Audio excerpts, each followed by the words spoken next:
se cortó o antes?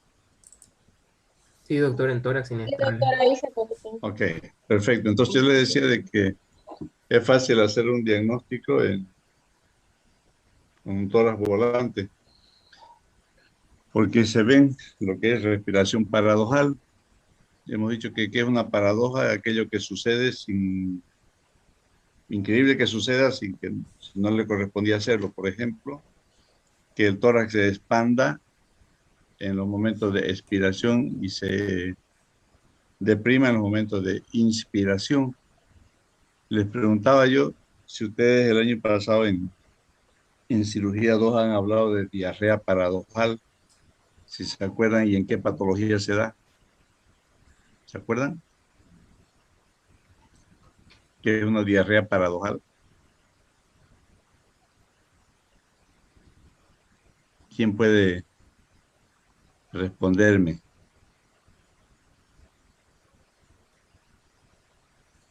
Vania, Claudia,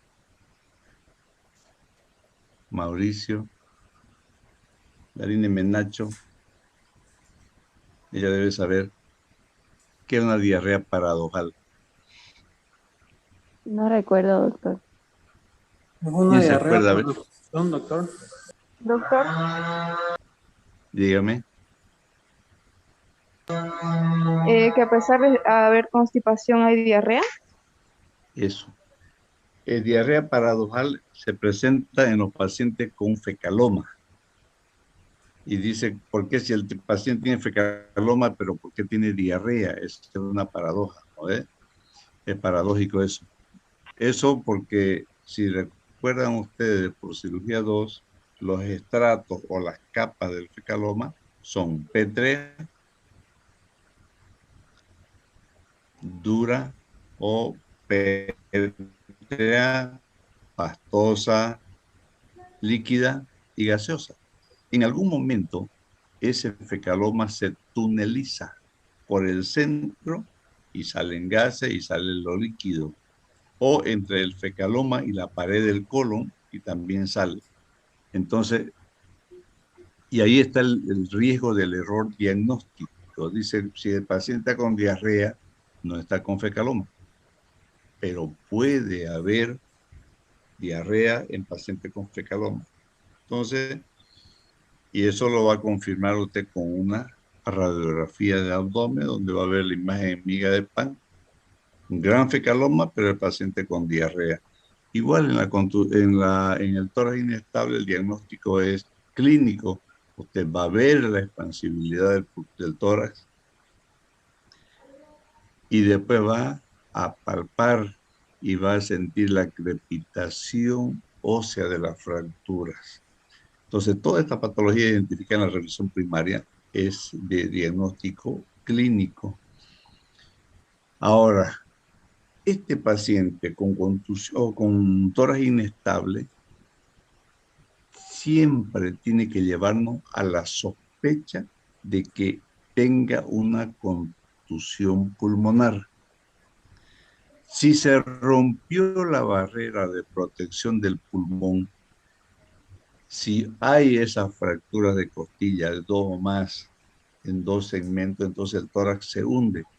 ¿Y qué hay por debajo de la parrilla costal? El pulmón, la pleura. Que se lesione la pleura y que se golpee el pulmón. Es igual que si usted pone la cara por detrás de un vidrio y alguien viene y golpea el vidrio, el riesgo es que ese golpe le llegue también a la cara a usted. Entonces, todo paciente con tórax inestable, la gran sospecha tiene que ser la contusión pulmonar. ¿Y por qué es importante que nosotros tengamos en cuenta esta posibilidad? Es importante porque ese paciente, primero que requiere mayor cantidad de oxígeno y aparte de eso, la cantidad de líquido que usted le administre tiene que ser el requerimiento basal diario. Mismo así que el paciente tenga una hipovolemia. Porque un pulmón contundido es un pulmón que se puede encharcar. Entonces el paciente va a ir a un encharcamiento y va a terminar muriendo por un edema agudo de pulmón. ¿Cómo saber si el paciente tiene una contusión pulmonar? Ante la sospecha que tengamos, una radiografía. Pero el método complementario para saber si hay contusión pulmonar es una tomografía. Aquí viene algo importante.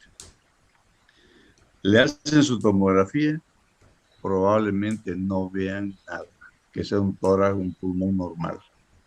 Pero esa tomografía nos va a servir como referencia para la siguiente radiografía o tomografía. Entonces, en 6 horas usted le hace una nueva tomografía y recién va a poder ver la contusión. Mientras tanto, no administre mucho volumen de líquido por el riesgo del encharcamiento. Entonces, tórax volante, sospecha de contusión pulmonar, por tanto, la cantidad de líquido administrado tiene que ser menor solo para mantener una perfusión cerebral adecuada y renal. ¿Cuánto? Manteniendo una presión de 90, 60, 80, 60, puede mantener usted una buena perfusión de órganos nobles en ese paciente. Entonces, el tratamiento definitivo en este paciente que tiene un tórax volante, ¿cuál será? Una buena oxigenación, administrar cuidadosamente los líquidos y sobre todo administrar analgesia. Este paciente tiene que ir a una analgesia continua y ya saben ustedes preparar una analgesia continua. 1000 ml de suero fisiológico, 2 ampollas de toprofeno, una ampolla de tramadol y una ampolla de ondansetron colocable a 20 gotas por minuto. En la administración de opioides, opiáceos, hay que tener mucho cuidado porque son depresores del centro respiratorio. Entonces, a ese paciente, ¿cómo podemos calmar el dolor? Aparte de la analgesia continua, administrar anestésicos locales a los nervios intercostales. ¿Cómo sabemos por dónde pasa? Todo el paquete vasculonervioso pasa por el borde inferior de las costillas. Entonces hacemos infiltraciones de los nervios intercostales y podemos calmar el dolor. Otra forma de calmar el dolor en estos pacientes es utilizando una sedación. Incluso hablan de una fijación interna.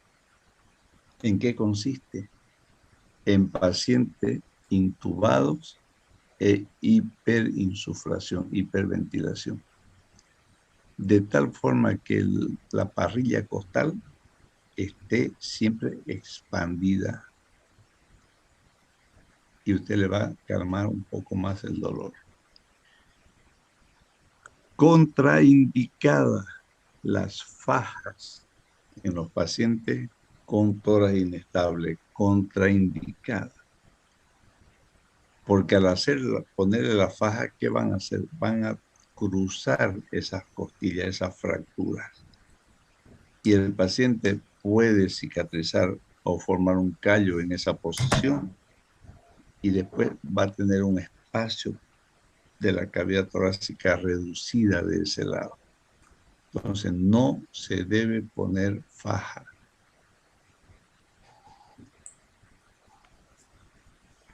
Hemotórax masivo es lo más fácil. Hemotórax masivo significa acúmulo de sangre en la cavidad pleural de más de 1500 ml por cualquier daño. Generalmente la pulmonar puede dañarse. Pero no se olviden, chicos, que una fractura de costilla pierde entre 100 y 150 ml. Y si son fracturas dobles y más de 3, puede haber un sangrado solamente de las fracturas costales. Estos pacientes con hemotoras masivos, lo más importante para diagnosticarlo es la hipovolemia, o sea, un paciente con un shock hipovolémico, todo el cortejo sintomático de un shock hipovolémico, hipotensión, sudoración, todo lo que el paciente hipovolémico tiene, hasta piloerección, así como sensación de escalofrío. Entonces, paciente hipotenso, taquifícnico o taquicárdico, hasta que se demuestre lo contrario, es un paciente que está en un shock hipovolémico. Las causas son las heridas penetrantes con lesión de vaso sistémico biliar, pero también puede haber por fractura, como les dije. En estos pacientes hipotensos con gran pérdida de volumen, las venas del cuello están planas, no hay ingurgitación y pueden estar en algunos casos distendidas si va asociado a un hemoneumotórax. Entonces, el diagnóstico de esta patología también es clínico. Y se sospecha con todo el cortejo sintomático. Y clínicamente o semiológicamente, ¿qué vamos a encontrar? A la percusión, matidez. A la auscultación, abolición. A la inversa del neumotórax hipertensivo, que va a haber hipersonoridad y ausencia de murmullo. Aquí hay matidez y ausencia de murmullo. Es fácil hacer el tratamiento. Es fácil hacer el tratamiento en un paciente con un shock hipovolémico. ¿Qué van a hacer? Ponerle vías periféricas de grueso calibre y reponerle primero cristaloide hasta que usted pueda encontrar sangre, ¿no? Entonces, el tratamiento inicial es poner vías periféricas. Después, controlar la parte ventilatoria, porque el paciente hipovolémico está también hipóxico. Entonces, venas periféricas con aguja de grueso calibre.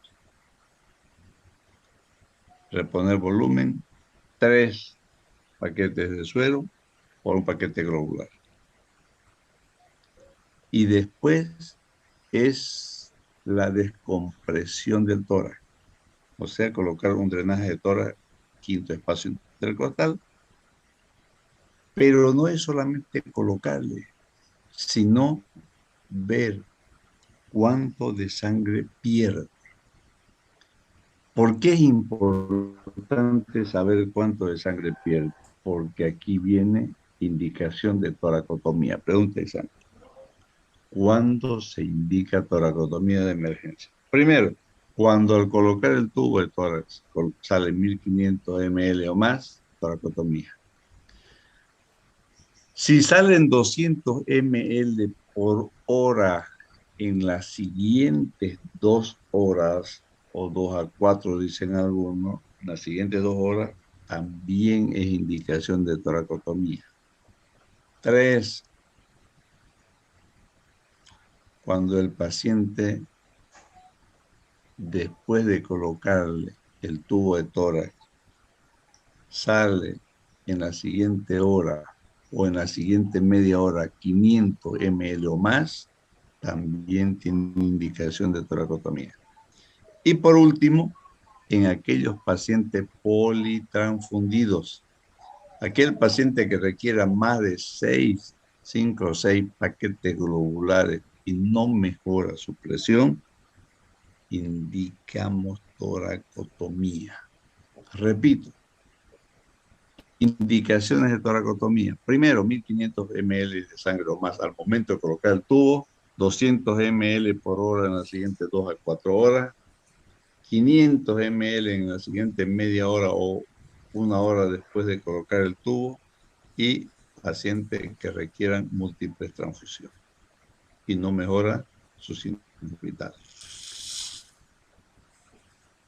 Todas las heridas penetrantes de la pared anterior del tórax, mediales a la línea del pezón y a la pared posterior, mediales al omóplato, deben preocupar al médico para que le preste más atención y ve la necesidad de una toracotomía. Todas las heridas penetrantes en la pared anterior, mediales a la línea del pezón y a la pared posterior, mediales al omóplato, también son pacientes que puedan requerir una toracotomía porque pueden haber lesionado el corazón o los ilios pulmonares. Miren, no se debe practicar una toracotomía a menos que esté presente un cirujano calificado y con experiencia o un cirujano de tórax.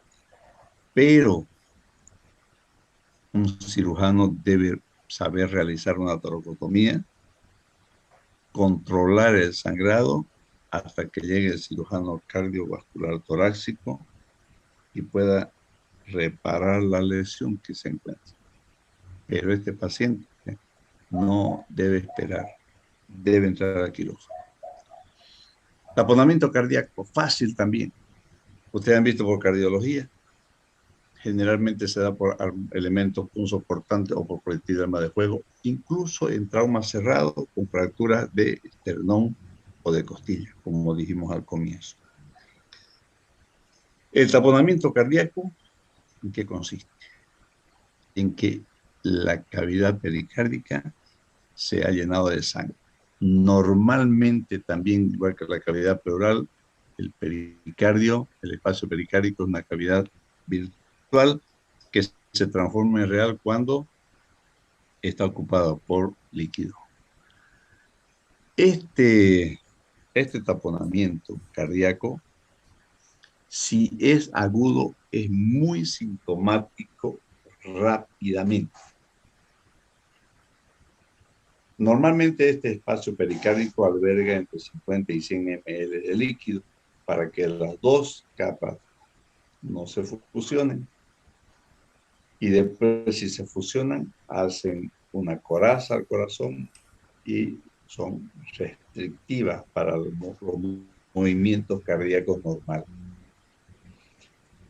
Si el trauma es agudo, les decía que la sintomatología es rápida. Con 200 ml en la cavidad pericárdica ya el paciente empieza a presentar signos de taponamiento. En cambio, si la patología es aguda, la pericarditis, los problemas inflamatorios, pueden producir derrames pericárdicos, pero un paciente puede tolerar, fíjense ustedes, pueden tolerar hasta 2 litros en el saco pericárdico sin presentarse taponamiento cardíaco o signos de taponamiento. Y esto va a ir, como va a ir goteando poco a poco, no es agudo.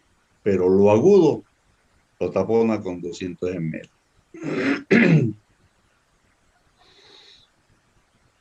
Ahora, ¿cuál es la clínica para hacer diagnóstico? La triada de Beck. Hipertensión, hipotensión arterial, hipertensión venosa con ingurgitación yugular, y los ruidos cardíacos son hipofonéticos, apagados, algodonosos, como le llaman algunos. Por eso que es importante que nosotros tengamos en cuenta y sospechemos de un taponamiento cardíaco, peor aún si el paciente está en emergencia donde el ruido de la gente que transita, los monitores, la máquina, alguien que habla por ahí, es muy difícil hacer una buena auscultación de los ruidos cardíacos. Entonces nos basamos en otra cosa que es la ingurgitación o el aplanamiento, dependiendo de qué patología tenga el paciente. La actividad eléctrica sin pulso es una de las características del taponamiento cardíaco. El diagnóstico clínico ecocardiográfico y ecográfico, o sea, un FAS, donde podamos ver líquido en la cavidad pericárdica o en el espacio pericárdico. Una vez hecho el diagnóstico, el tratamiento es inmediato.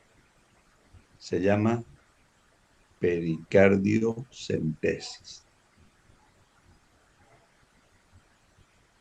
El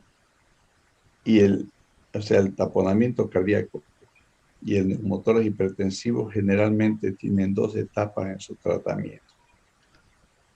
En el taponamiento cardíaco nos interesa evacuar esa cantidad de sangre que hay en el espacio pericárdico, una aguja larga en el borde externo izquierdo del esternón, más que todo en el nivel del apéndice sifoide, en un ángulo de 45 grados como apuntando al vértice de la escápula, y a medida que va progresando la aguja, una aguja de grueso calibre, larga, a medida que va progresando la aguja, usted va aspirando. Va a llegar un momento en que va a empezar a salir sangre. Y eso significa que está en el espacio pericárdico. Pero no se debe hacer pericardiocentesis si el paciente no está monitorizado. Y si no tiene monitor y está en el campo, pegue el estetoscopio a la pared torácica en la zona cardíaca y ponga a su oído y escuche. Y va introduciendo la aguja. Cuando usted perforó el pericardio, va a sentir un chasquido como si estuviera perforando un papel con una aguja. Si no se da cuenta y empieza a aspirar sangre, sale, y el paciente no mejora, no está en el espacio pericárdico. Ya llegó a las cavidades cardíacas. Por eso que es importante la monitorización. Porque cuando usted perfora miocardio, está agrediendo el músculo y va a haber una alteración en su monitor. Entonces, por eso que es importante que nunca se debe hacer una pericardiocentesis si el paciente no está monitorizado. Bien, el paciente va a mejorar por la evacuación de la sangre del espacio pericárdico. Pero no es el tratamiento definitivo, entonces ese es el tratamiento de emergencia de la pericardiocentesis. Ahora, ¿cuál es el tratamiento definitivo? Pregunta el examen. Indique usted el taponamiento de emergencia, el tratamiento definitivo de un taponamiento cardíaco. Tratamiento de emergencia inicial, pericardiocentesis. Tratamiento definitivo, toracotomía, pericardiostomía y control de la hemorragia. Y lógicamente después, drenaje de tórax. Porque usted le está provocando al hacer la toracotomía un hemotórax quirúrgico. Repito, tratamiento del taponamiento cardíaco, tratamiento de emergencia inicial, pericardiocentesis, tratamiento definitivo, toracotomía, pericardiostomía y control de hemorragia y drenaje de tórax.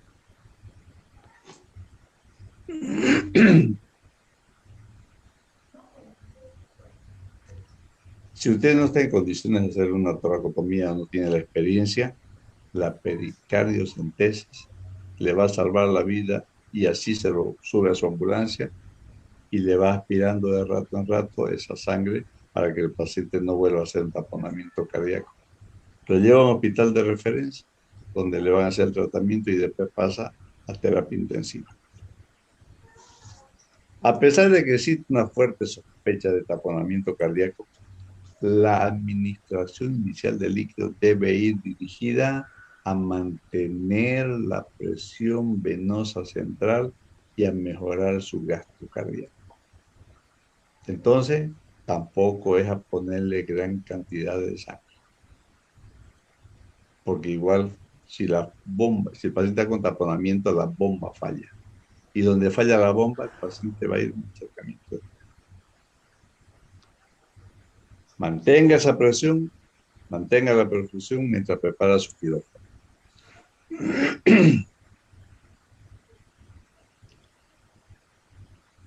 Y ese es, si se realiza la pericardiocentesis por vía subsifoidea, se recomienda utilizar un catéter de plástico sobre aguja o la inserción de un catéter flexible con la técnica de Selling por abajo.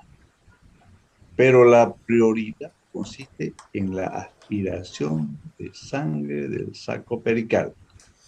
Evacuemos y le vamos a dar libertad al corazón que se contraiga fácilmente. Esa pericardiocentesis se lo puede hacer guiado por tomografía o por ecografía. Miren, la sola aspiración de sangre puede mejorar temporalmente los síntomas hasta que el paciente llegue a un centro de tercer nivel o a quirófano. Todos los pacientes con taponamiento cardíaco agudo y pericardiocentesis positiva requieren una cirugía para la preparación o reparación de la lesión cardíaca. Entonces, pericardiocentesis, toracotomía, pericardiotomía y control de hemorragia y drenaje de tórax. Ahí está. Es necesario preparar al paciente para un traslado a su centro hospitalario de referencia para su tratamiento definitivo, pero ustedes pueden hacer la pericardiocentesis. Es un procedimiento muy sencillo, no tiene ningún riesgo si siguen el borde izquierdo del apéndice cifoide, apunten la aguja hacia el vértice de la escápula y a medida que van introduciendo la aguja vayan aspirando.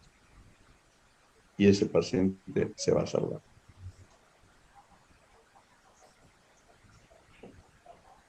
Un ratingo, chicos, un ratingo. Voy a hablar un ratingo. Hola, Jorge. Buen día.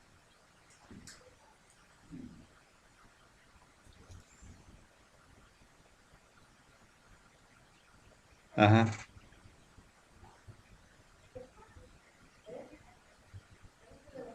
Ya.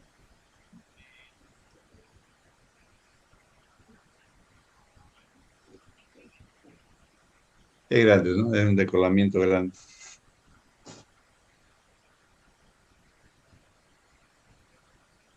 Sí.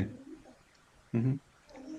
Yo ayer le puse también le puse también ayer harta miel, entonces por eso que ha debido diluir y ya salió quizá un poco más.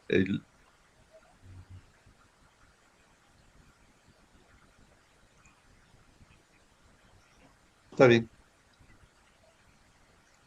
sí.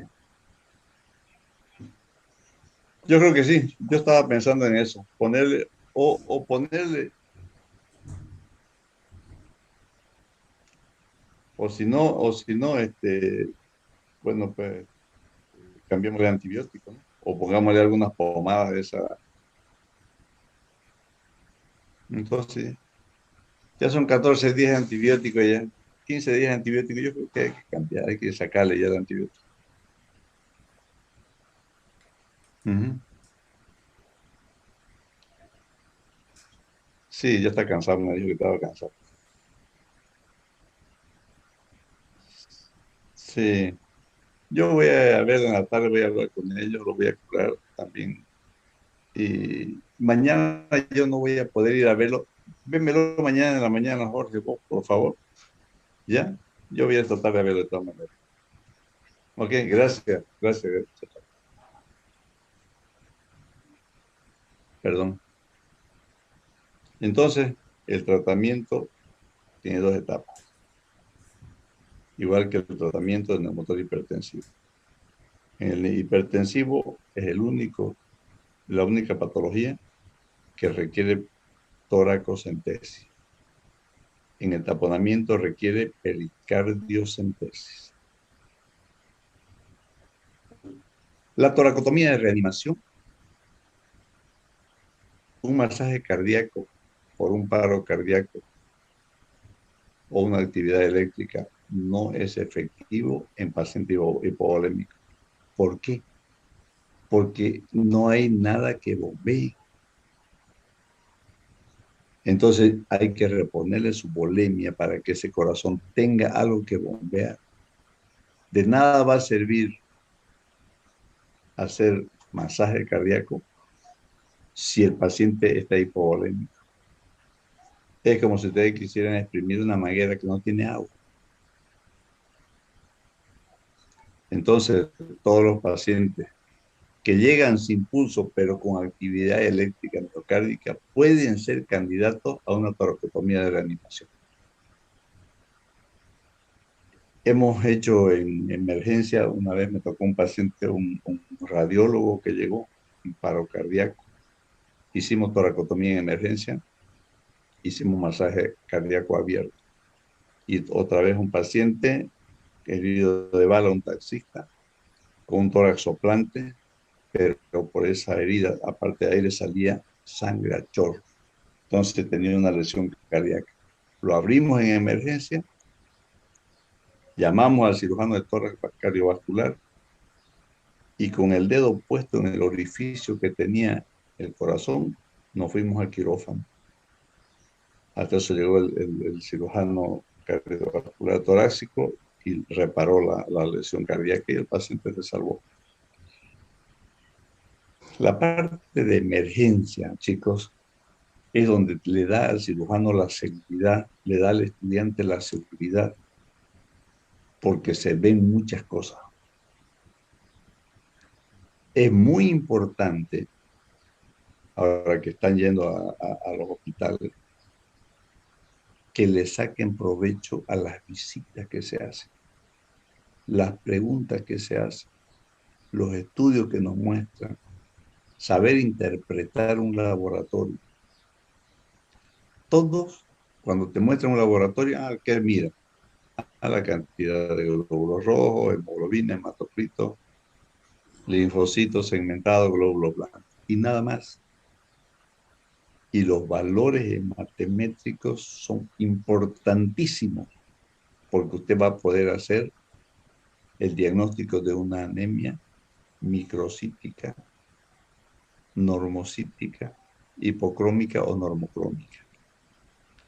Y en esos índices hematométricos usted puede hacer hasta diagnósticos de patologías neoplásicas que lo están consumiendo al paciente. En aquellos que tienen anemia microcítica, hipocrómica. Y cuando usted piensa en eso, dice, pucha, yo me acuerdo de fisiología, estos pacientes seguro están con anisocitosis o están con poiquilocitosis. Anisocitosis es la variación del tamaño de los glóbulos rojos. Y poiquilocitosis es la variación en la forma de los glóbulos rojos. Entonces las enfermedades neoplásicas también alteran. Entonces el cirujano tiene que tener la capacidad de definir si ese paciente es quirúrgico o no es quirúrgico.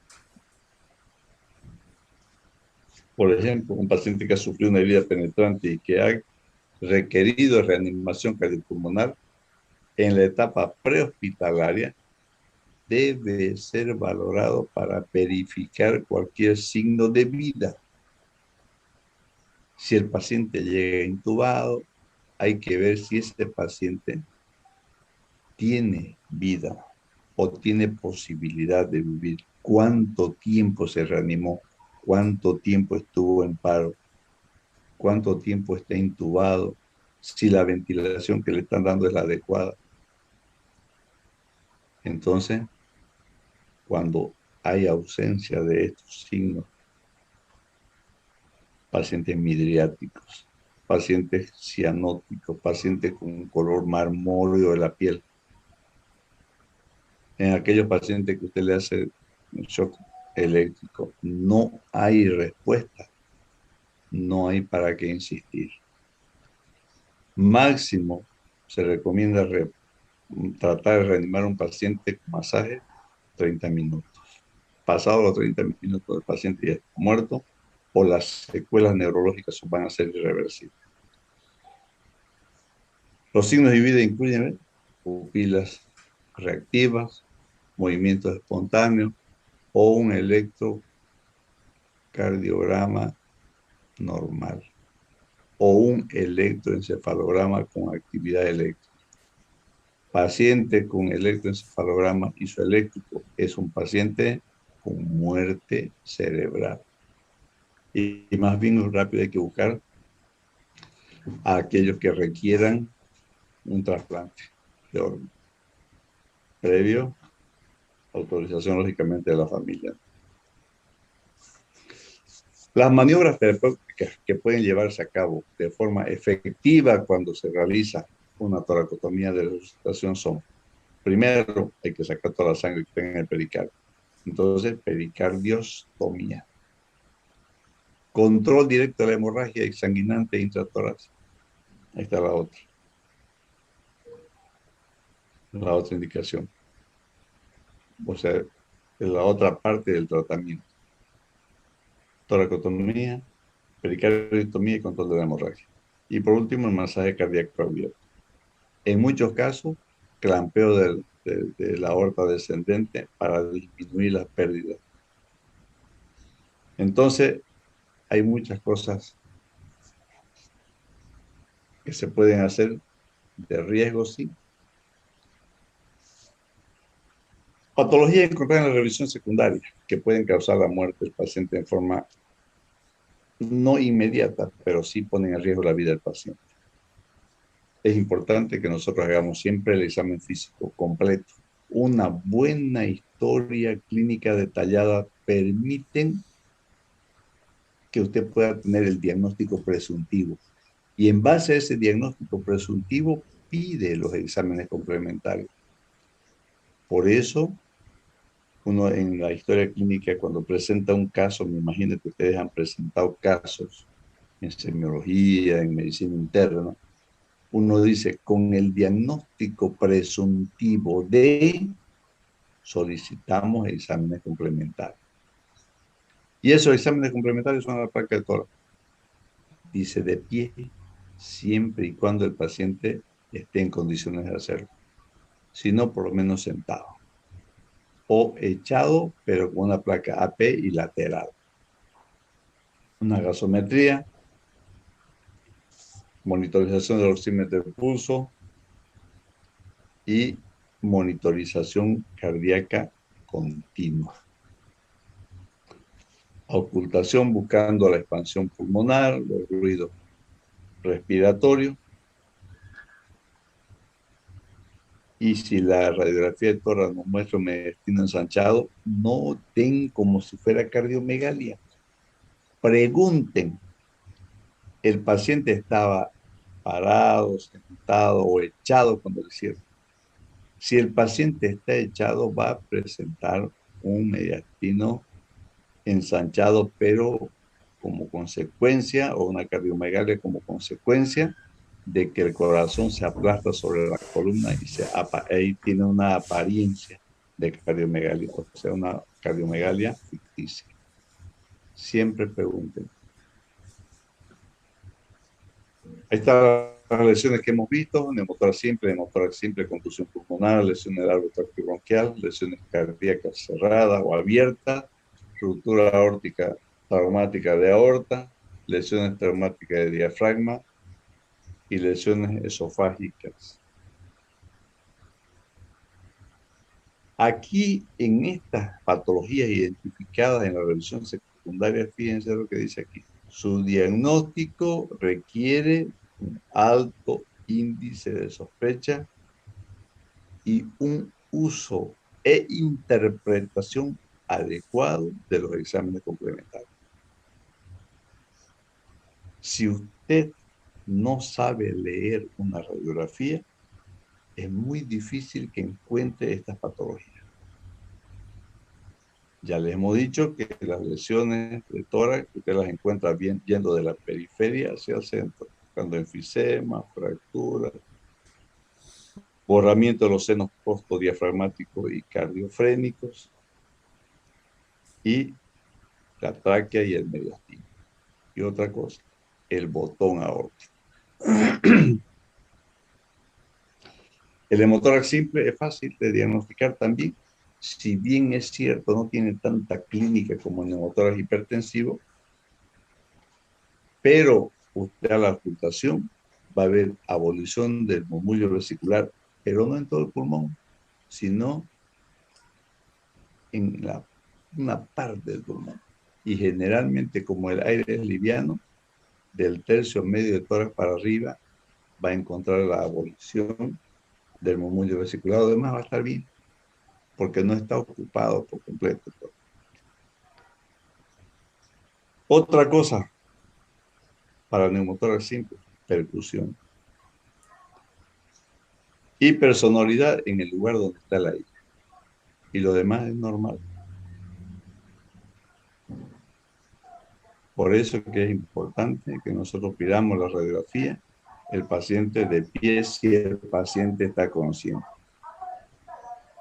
El mejor tratamiento para un neumotórax es la colocación de un tubo torácico en el cuarto o quinto espacio intercostal. Fíjense que aquí no se habla de toracocentesis. Estamos hablando de drenaje a sello de agua, siempre y cuando el neumotórax tenga por lo menos el 20% del espacio pleural ocupado. Una vez colocado el drenaje a sello de agua, es importante su radiografía de control. 2, es importante ver la cantidad de líquidos si tiene líquido, y es importante ver la columna de aire del frasco que esté oscilando. Si no está oscilando, el tubo está mal colocado.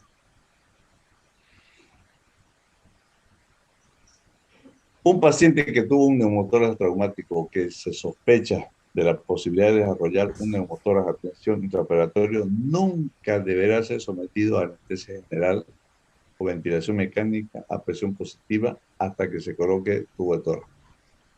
Pregunta de examen.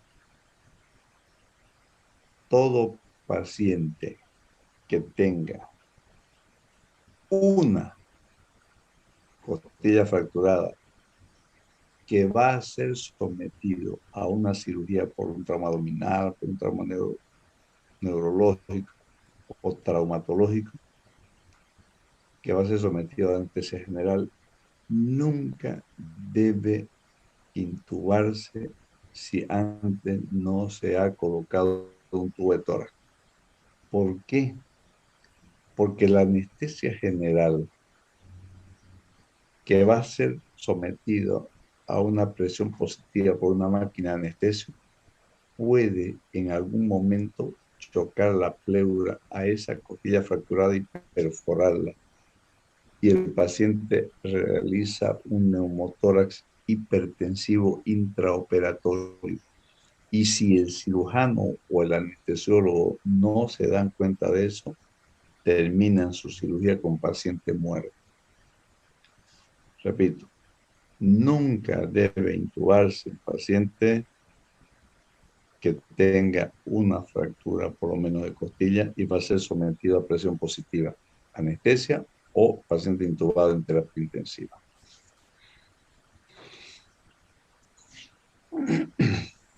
Todo paciente con neumotórax simple se le debe colocar un tubo de tórax antes de ser trasladado por vía aérea. Peligro latente. Un neumotórax simple en un paciente politraumatizado no debe ser ignorado o pasado por alto. Podría progresar a un neumotórax de tensión. Por eso hay que ser finos en la auscultación y en la percusión de ese paciente para encontrar la ausencia de ruidos y de hipersonoridad. Este es un neumotórax simple donde pueden ver en la imagen de su izquierda, donde el muñón pulmonar no está completamente colapsado. Hay una discreta desviación del mediastino hacia el lado contralateral. Hemotórax simple también, hemos dicho que el hemotórax masivo es de 1500 o más. el neumotórax siempre menos de 1500. La clínica también. Abolición del murmullo vesicular. Aquí sí, abolición del murmullo vesicular en la base del pulmón y matidez a la percusión. El resto del pulmón lo van a ocultar con hipersonoridad normal y con los murmullos vesiculares conservados. Fíjense, un hemotórax en cantidad suficiente como para poder ser visto en la placa de tórax, o sea que borre los senos cotoidofragmáticos, se sospecha, si hay un borramiento, de que ese paciente mínimo tiene 200-250 ml de sangre acumulada en tórax. Todos tenemos líquido pleural, unos 100 ml por lo menos, y no se ve en la radiografía. Pero aquel paciente que tenga eso, 250 más, ya es visible y ese paciente requiere drenaje.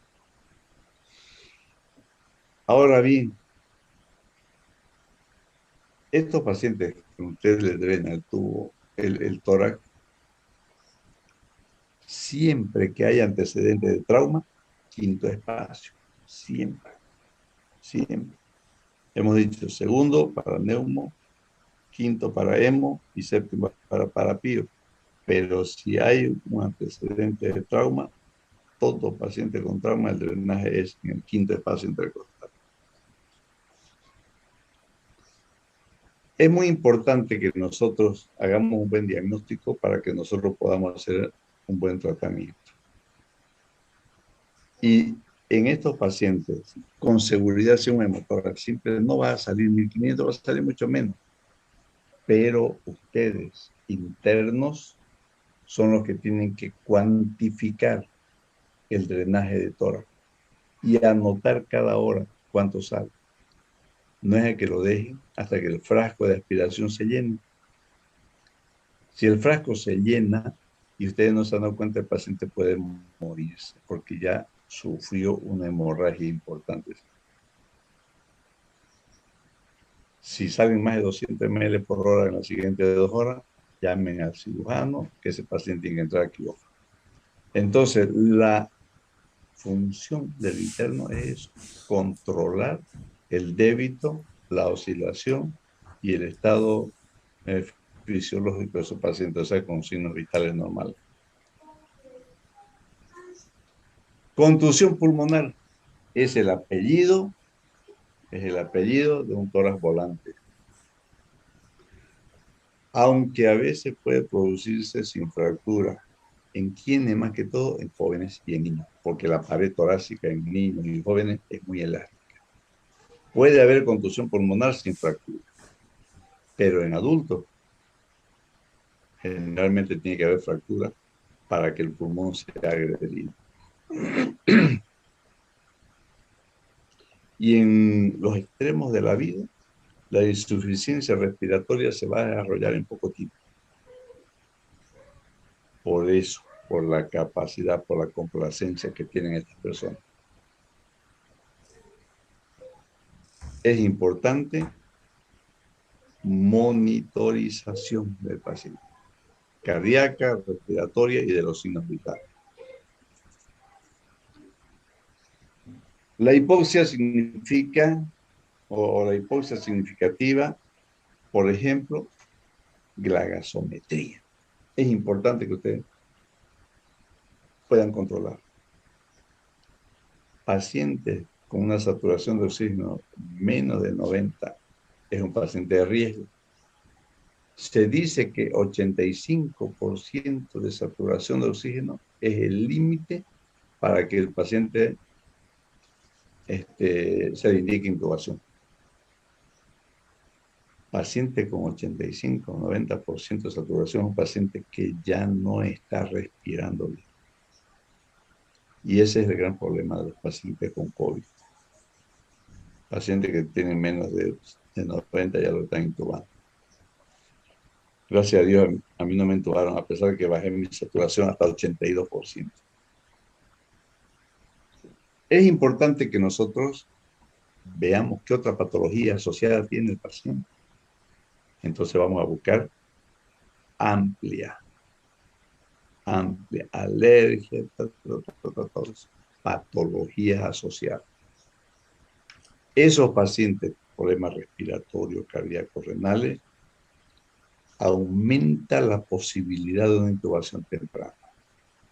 Vean que es importante. ABDI, MES, amplia, son mnemotécnicos que son importantísimos para monitorización del oxímetro del pulso, presión arterial. Si estamos hablando de contusión, tengamos mucho cuidado de la contusión miocárdica. Entonces, monitorización electrocardiográfica también es importante. Las lesiones del árbol tráqueo-bronquial son muchas que pueden presentarse aquí. Por heridas punzocortantes, por epidermo de fuego, arma blanca, empalamiento, heridas cortantes por vidrio, como se está dando últimamente, o heridas tan asfixiantes que lesionen la tráquea y el esófago. Y estas lesiones por traumas penetrantes pueden estar en cualquier segmento del árbol tráqueo-bronquial. En cambio, los traumas cerrados generalmente están cerca de la carina. Y estos pacientes, generalmente, estos pacientes que tienen este tipo de lesión, son los que caen de altura porque se arrancan. Las lesiones a nivel de la carina por arrancamiento. Y estos pacientes generalmente mueren en el lugar del accidente porque pueden estar asociados a traumas aórticos. Y las lesiones aórticas son mortales. En el 50% de los pacientes mueren en el lugar. Ante la sospecha se necesita una consulta quirúrgica inmediata. Frecuentemente estos pacientes se presentan con hemoptisis y uno cree que puede ser un trauma facial. Por eso que hay que estudiarlo al paciente completo. Una expansión incompleta del pulmón después de la colocación de un tubo sugiere una lesión del árbol tráqueo-bronquial. ¿Por qué? Porque está fugando aire de un tubo grueso. Y en algunas oportunidades es necesario poner 1 o 2 tubos para drenar. Y eso se hace generalmente en aquellos pacientes que tienen un EPOC. Entonces hacen neumotórax, hacen hemotórax, segmentario, sobre todo neumotórax. El diagnóstico de las lesiones del árbol tráqueo-bronquial, el diagnóstico se hace por broncoscopía. ¿Y cómo? Haciendo broncoscopía selectiva, primero un bronquio, después el otro bronquio. Con frecuencia la intubación de las lesiones del árbol tráqueo-bronquial pueden ser dificultosas debido a una distorsión anatómica. El hematoma deforma la anatomía y hace dificultosa la intubación. En estos pacientes está indicada la intervención quirúrgica inmediata. Las lesiones cardíacas, las contusiones miocárdicas, vamos a ver que el paciente va a llegar con dolores precordiales. A la ocultación va a haber alteración en el ritmo cardíaco y la monitorización va a estar completamente alterada, sobre todo el segmento ST. Y otra cosa, ustedes piden enzimas cardíacas y las enzimas cardíacas van a estar altas. Simulan un infarto agudo de miocardio. Pero ¿qué nos va a llevar a pensar en esta lesión o contusión miocárdica? El antecedente, el trauma. Una lesión, una ruptura de la cámara cardíaca, lógicamente que nos va a dar la sintomatología de un taponamiento cardíaco. Triada de Beck, FAS o ecografía. Y esos pacientes van a una pericardiocentesis. El diagnóstico de una contusión miocárdica se establece mediante la inspección directa del miocardio lesionado, como con una ecocardiografía. o una tomografía o en una toracotomía donde se pueda ver la lesión cardíaca. Las secuelas clínicas más importantes de una contusión miocárdica son la hipotensión, las arritmias o las alteraciones en la motilidad de la pared cardíaca.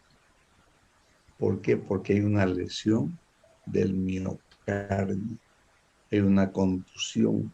La actina y la miocina están completamente alteradas. Los cambios electrocardiográficos son variables, incluso pueden indicar o simular un infarto agudo del miocardio, taquicardia sinusal inexplicable, fibrilación auricular, bloqueo de la rama y cambio de segmento ST. Y ahí viene nuestra disyuntiva. ¿Será una contusión o este paciente se infartó ante el accidente o el trauma le produjo un infarto? Pero la clínica y el seguimiento del paciente, las reevaluaciones periódicas son fundamentales. La elevación de la presión venosa central en ausencia de una causa evidente puede indicar disfunción del miocardio derecho secundaria a una contusión. La elevación de las troponinas, o sea, las enzimas cardíacas, pueden diagnosticar el infarto del miocardio. Su uso en el diagnóstico de lesiones cardíacas cerradas no es concluyente. Los pacientes con una contusión miocárdica diagnosticada deben ser monitorizados durante las primeras 24 horas.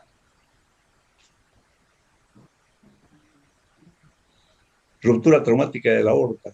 Estas lesiones son demasiado graves y fíjense ustedes, a pesar de la mortalidad alta que tienen, no está dentro de las patologías identificadas en la revisión primaria. ¿Por qué? Porque para hacer diagnóstico de ruptura traumática de aorta necesitamos exámenes complementarios. En cambio, en las patologías identificadas en la revisión primaria, el diagnóstico es clínico, no hay radiografía. Estas rupturas traumáticas de aorta producen la muerte en forma inmediata. La mitad se muere en el lugar, la otra mitad llega a ser trasladada a un hospital, pero la mitad de esos que han trasladado llegan muertos. Y de esos que llegan en emergencia, la mitad se muere en emergencia antes de hacer estudios. Esto demuestra, chicos, la gravedad que significa una ruptura traumática de aorta. Los signos y síntomas específicos de la ruptura de aorta están generalmente ausentes, no existen. Existen signos de sospecha. Por eso siempre hablamos del alto índice de sospecha. ¿Y cómo sospechamos? Por el mecanismo de la lesión, por la dirección de la herida. Pregunta de examen. Aquí miren ustedes que hemos dicho que necesitamos estudios complementarios para poder hacer o sospechar una lesión de aorta. Signos radiológicos de una lesión de aorta. Ensanchamiento del mediastino. Pero pregunten, la radiografía fue tomada echada o sentada o parada. 2. Obliteración del botón aórtico, o sea, borramiento del botón aórtico. Desviación del atraque cerrado contralateral, en este caso, al lado derecho. Depresión del bronquio principal izquierdo, se baja el bronquio. Elevación del bronquio derecho. Obliteración del espacio entre la arteria pulmonar y la aorta. Desviación del esófago. ¿Cómo lo vemos? Con la sonda colocada, hacia dónde se va la sonda. Ensanchamiento de la línea paratraqueal. Ensanchamiento de la interfase paravertebral, eso tomando en cuenta el músculo. Presencia de una sombra pleural apical, el gorro apical. El hemotórax izquierdo, fractura de la primera, segunda costilla o de la escápula. Sospecha. La tomografía con contraste o la aortografía nos van a dar el diagnóstico. Pero fíjense ustedes, ¿por qué se mueren tanto? Porque son estudios operadores dependientes, que hay que llamar al radiólogo o al hemodinamista para que haga este estudio. Entonces, es importante que haya en todos los centros un hemodinamista, uno que sepa hacerlo. Fíjense, es importante, un paciente hemodinámicamente inestable no debe ser sometido a una tomografía. ¿Por qué? Porque ese paciente se va a morir en el traslado de emergencia a rayos X o mientras dure el estudio. Paciente hemodinámicamente inestable no debe ser sometido a tomografía. La ecocardiografía transesofágica es útil. Puede hacerse si hay en mayor parte de los estudios o emergencia no existe. Cirujano de tórax cardiovascular calificado debe participar en el diagnóstico y tratamiento de estos pacientes. Y el tratamiento consiste en la reparación primaria de la aorta, una prótesis generalmente, o un injerto venoso del tratamiento.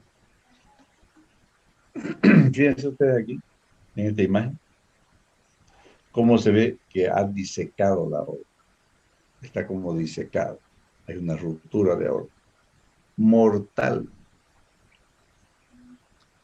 Y la ruptura traumática del diafragma es generalmente o preferentemente se dice que es el lado izquierdo, porque el lado derecho está protegido por el hígado.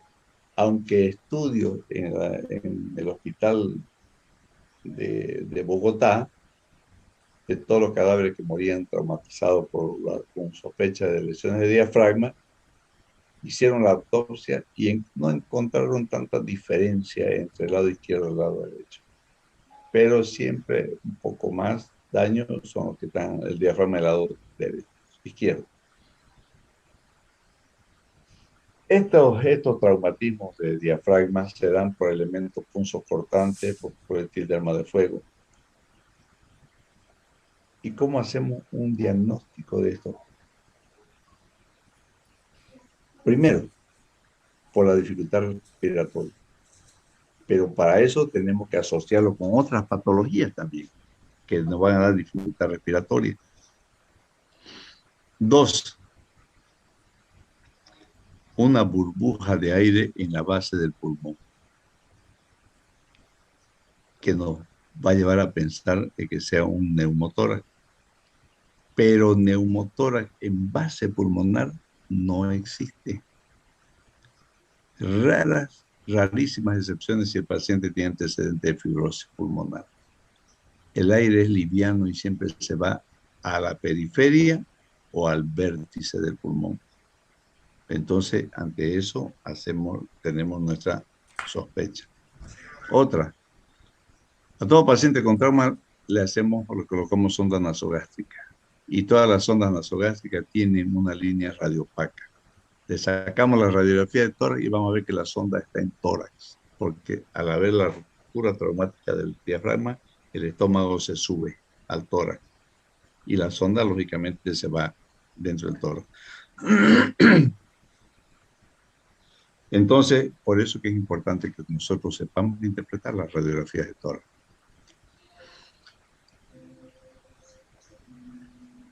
O si la sonda no tiene esa raya radiopaca, pasen un poquito de contraste, un contraste liposoluble, iopamirón, pielograf, IPAC, urografina, cualquiera.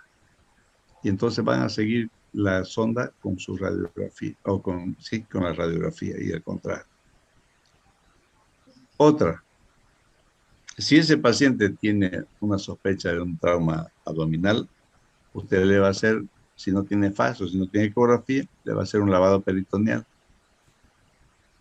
Pero como vieron ese neumo, ese paciente se le colocó un tubo, o si tiene una contusión, si tiene un tórax volante, también va con tubo. Si tiene un trauma de tórax soplante adicional a lo que ya estamos viendo en este paciente. Si usted le hace un lavado peritoneal, el líquido del lavado peritoneal va a salir por el tubo de tórax, entonces sospecha de lesión de diafragma. O por último, usted puede hacer una toracoscopía videoasistida, o sea, una laparoscopía en tórax.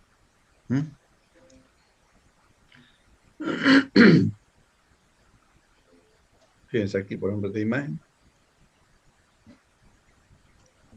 Aquí hay líquido en la primera imagen. En la imagen A hay un líquido en mi tórax izquierdo.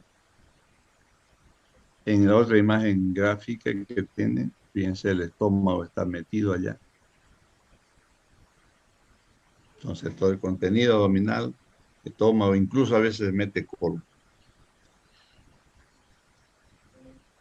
Las rupturas esofágicas también son letales. ¿Por qué? Porque en esa zona está el mediastino. Y el paciente con lesiones de diafragma o perforaciones de diafragma van a ser mediastinitis. Y las mediastinitis son letales. ¿Cómo vamos a sospechar? Con una radiografía. En esa radiografía, ¿qué vamos a ver? Neumo, aire en el mediastino, o sea, un neumo mediastino que nos va a hacer sospechar de una ruptura esofágica. Como más una fractura de esternón también es sospecha. La presencia de aire mediastinal es casi patognomónico de la perforación. Si ese paciente tiene mediastinitis, ya va a haber colecciones líquidas en el mediastino y que va a pedir una radiografía lateral del cuello, ve un líquido, una imagen con un nivel hidroaéreo. A eso se llama signo de Mini-Herode, característico de las mediastinitis. El tratamiento es quirúrgico. No se olviden, chicos, que el esófago no tiene serosa. Entonces, la sutura tiene que ser con hilos no absorbibles. Si la cirugía se la realiza antes de las 6 horas, el pronóstico va a mejorar y el paciente puede andar bien. Otras cosas que se tienen que buscar para ir ya terminando, el enfisema subcutáneo, ya le dije al comienzo, que es aire que sale de la cavidad pleural hacia la piel del tejido celular subcutáneo, o que el paciente tenga una herida y que entre aire de la cavidad, del exterior hacia ese espacio. Las lesiones por aplastamiento o asfixia traumática, también llamada máscara equimótica de Morestin. Eso es porque, ¿y en quiénes se da? Se da generalmente en los pacientes que trabajan, los mecánicos, por ejemplo, donde el gato que sostiene la movilidad se cae y la movilidad le cae sobre el pecho. Entonces hay una compresión torácica y esa compresión torácica hace que haya un aumento de la presión de la vena cava y por las colaterales empiezan a vertir un poco de sangre y aparecen una máscara equimótica o petequias. Eso es por un aumento de la presión de la vena cava. ¿Quiénes tienen fisiológicamente esto? Las pacientes que van a un parto. El pujo para que salga el producto aumenta la presión de la vena cava. Y también se produce esa petequia en el cuello, hasta en el tórax superior de la paciente posparto. Entonces, este aumento de la presión, esta equimosis se llama máscara equimótica de Morestin. Las fracturas costales simples, dependiendo de la cantidad de fractura, Puede el paciente hacer hipovolemia por la cantidad de sangre que pierde. Las fracturas del esternón, no tanto por la fractura del hueso, sino por la complicación, por las fracturas que pueden lesionar pulmón o que puede lesionar corazón. Todo paciente que tenga fracturas costales por debajo de la cuarta, hay que sospechar que ese paciente pueda tener también una lesión abdominal y por eso se habla de lesiones tóraco-abdominales. Y el tratamiento generalmente es combinado, una tóraco-freno-laparotomía. ¿Qué significa? Que se abre el tórax, que se abre el diafragma y se abre el abdomen para hacer el tratamiento adecuado de esta. Es muy importante cuando nosotros hablemos de fractura de esternón, cuando hablemos de fractura de clavícula, si es un accidente de tránsito, tenemos que ver que esas fracturas de clavícula o de esternón pueden ser provocadas por el cinturón de seguridad. ¿Cuáles son los peligros latentes? Subestimar la fisiopatología de las fracturas costales es un error frecuente, sobre todo en pacientes de edad extrema. La clave del tratamiento reside en el manejo agresivo del dolor, evitando la depresión respiratoria. No se olviden que los extremos de la vida son los que más riesgo tienen. Incluso un escal, o sea, un colgajo de cuero cabelludo en los niños y en los ancianos puede provocar un shock hipovolémico. Bien.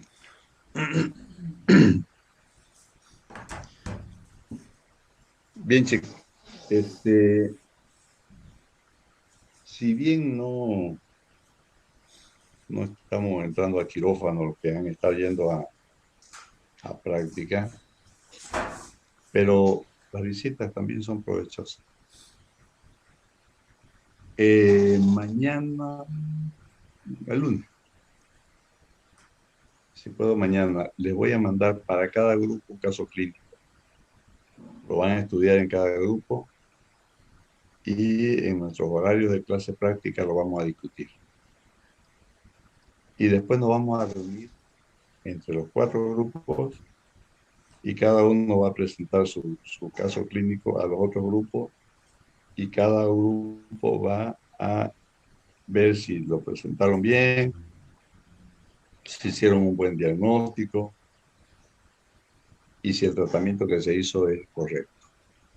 Sin afán de molestarlos o de molestarse entre ustedes. Pero es bueno, es como si estuvieran haciendo una reunión anatomoclínica y hay que discutir el caso clínico. Y nadie se va a enojar porque le critiquen o porque le digan que le faltó esto. Es bueno discutir para aprender. Entonces, mañana o pasado, a más tardar, le voy a pasar los casos clínicos a cada grupo. Otra cosa, ustedes tienen una compañera que está internada delicada con COVID, es Milka Daco, que está internada hace mucho tiempo. Si algún dirigente de curso se puede poner en contacto con la familia y vean cómo se le puede ayudar, háganlo. Es solidaridad. Hace bastante tiempo que esta niña está delicadita. Entonces yo les pido a ustedes como compañeros vean y los vamos a apoyar. Bien, ¿alguna pregunta? ¿Alguna duda?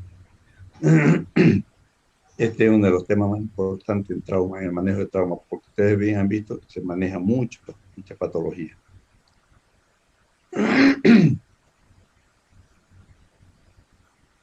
¿Una pregunta? Ninguna. No, doctor, gracias. Ninguna. Bueno, entonces, que tengan un bendecido fin de semana, descansen unas horas y vuelvan a estudiar. No quiero saber que están leyendo, quiero saber que están estudiando. y vean eso, seamos solidarios. Algún rato alguien nos va a ocupar y vamos a hacer lo mismo por todos. No, entonces estén atentos, por favor, me van a mandar, ustedes tienen su grupo de práctica, incluyanme ahí para que yo le mande el caso clínico a cada grupo, ¿ya? Que tengan un lindo fin de semana, bien descansado, bien estudiado y bien comido.